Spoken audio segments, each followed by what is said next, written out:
Trial of the Amazons is the first big Wonder Woman-centric event since 2007's Amazons Attack. Sorry for giving you all that flashback. This one will hopefully be the start of more to come, and I think overall it puts a good foot forward.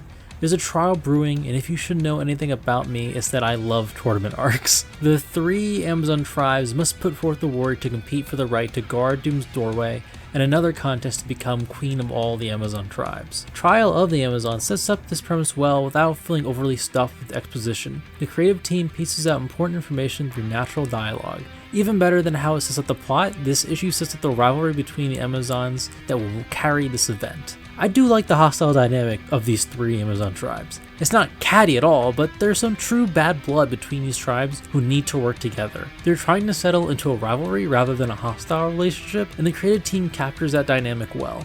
Diana's little scuffle with Faruka and quick reconciliation early on is a good example of the dynamic this event is trying to create. I'm excited to see tensions and feelings flare as they compete, though I am worried that it'll get sidetracked by the big death the marketing materials have been teasing. No major spoilers, but it's disappointing that the death is one half of an LGBT couple who only recently became context instead of subtext. That's disappointing. Poisoning or putting this character in a coma for the event would have worked just as well for killing them. Maybe that will be revealed in the next issue. But where the writing was top notch, the art was less so.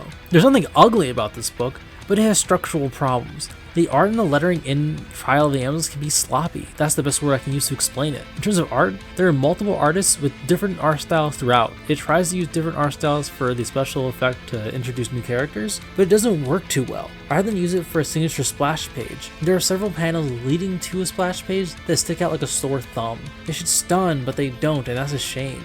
Then they'll immediately change into another art style. It can be abrupt and distracting at times. I'd rather they had delayed this event to consolidate the art better.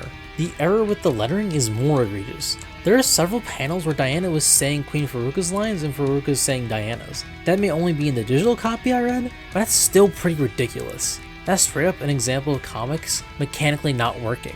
This kind of mistake rarely happens, so it sticks out. So overall, the first issue of Trial of the Amazons is a good start.